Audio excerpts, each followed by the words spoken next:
በከመ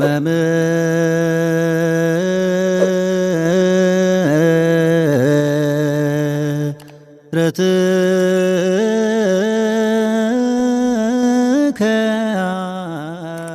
አምላክ። በስመ አብ ወወልድ ወመንፈስ ቅዱስ አሃዱ አምላክ አሜን።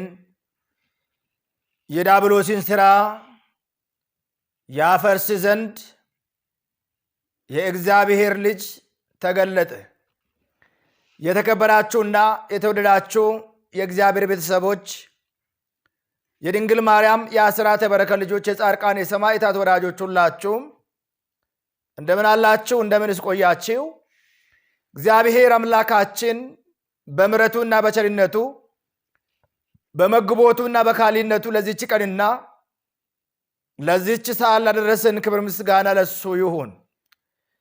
ዛሬ እግዚአብሔር አምላካችን ቢፈቅድና ቢረዳን ባለችን ሰዓት የምንማማረው የትምህርታችን ርዕስ የዲያብሎስን ሥራ ያፈርስ ዘንድ የእግዚአብሔር ልጅ ተገለጠ ይላል። ይህንን ኃይለ ቃል የምናገኘው በመጀመሪያይቱ በዮሐንስ መልእክት ምዕራፍ 3 ቁጥር 9 ላይ የዲያብሎስን ሥራ ያፈርስ ዘንድ የእግዚአብሔር ልጅ ተገለጠ ይላል። ስለ ቃሉ እግዚአብሔር አምላካችን የተመሰገነና ከፍ ከፍ ያለ ይሁንልን። ገና ገሃድ አለው ወይስ የለውም የሚለውን ጥያቄ መነሻ በማድረግ ዛሬ የምንመለከተው የእግዚአብሔር ቃል ቅዱስ ዮሐንስ እንደተናገረው ገሃድ ማለት መገለጥ፣ በይፋ መታየት ማለት ነው። ስለዚህ እንደ ቤተ ክርስቲያናችን አስተምሮ ገና ገሃድ አለው ወይስ የለውም የሚለውን መነሻውን በዚህ በቅዱስ ዮሐንስ መልእክት ምዕራፍ 3 የዮሐንስ መልእክት የመጀመሪያ መልእክቱ ምዕራፍ 3 ቁጥር 9 ላይ ስለዚህ የዲያብሎስን ሥራ እንዲያፈርስ እግዚአብሔር ልጅ ተገለጠ ይላል።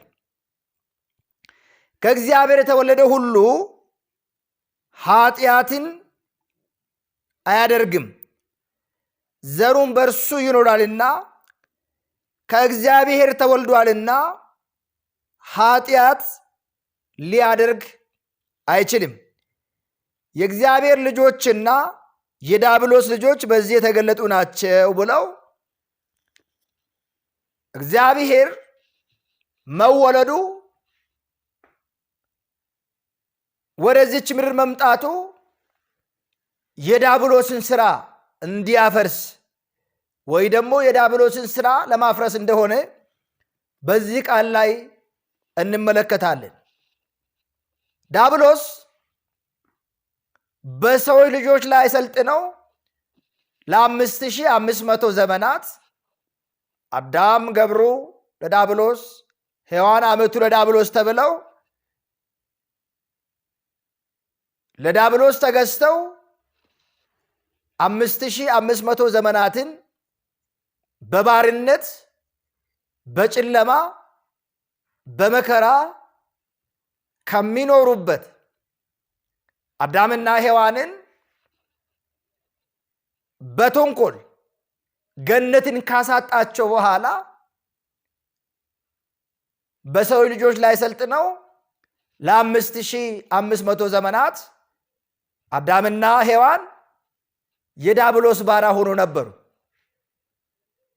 የመጀመሪያ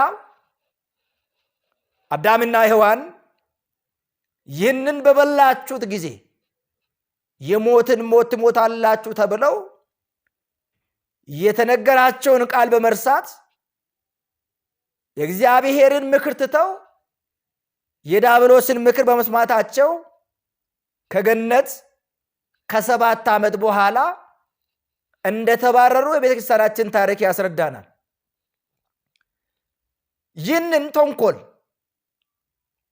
ዲያብሎስ በሰው ልጆች ላይ ከሰለጠነ በኋላ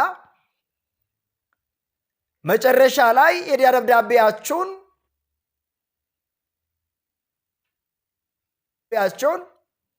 አንዱን በገነት አንዱን በዮርዳኖስ ቀብሮታል። ስለዚህ የዲያብሎስን ሥራ ያፈርስ ዘንድ እሱ ያደረገው ተንኮልን ለማፍረስ የሰው ልጅ ተገለጠ፣ ታየ ብለው ቅዱስ ዮሐንስ በዚህ በመጽሐፉ የመጀመሪያው የዮሐንስ መልእክት ምዕራፍ 3 ቁጥር 9 ላይ በይፋ ይቀመጣል። ከዚህ ጋር ተያይዞ የገና ጾም ወይ ደግሞ ገና ገሃድ አለው ወይስ የለውም? ገሃድ ማለት መገለጥ መታየት እንደሆነ ተመልክተናል። በመጀመሪያ የገና ጾም ካሉ ከቤተ ክርስቲያናችን 7ቱ የአዋጅ አጽዋማት ውስጥ አንዱ የሆነና የመጀመሪያው መሆኑን ነቢያት ጌታ ይወርዳል ይወለዳል ብለው ትንቢትን ከተነበዩ በኋላ ነቢያት የጾሙት ይህንን ፍጻሜ ለመመልከት ያደረጉት ጾም ስለሆነ እኛም ከነሱ ተቀብለን ከነሱ በረከት እንድናገኝ ይህንን ጾም እንጾማለን። ስለዚህ የገና ጾም ካሉ ከ7ቱ አጽዋማት አንዱ ከሆነ በቤተ ክርስቲያናችን ደግሞ የተለመደው በዘልማድ ግማሾቻቸው ይጾማሉ፣ ግማሾቻቸው ደግሞ አይጾሙም።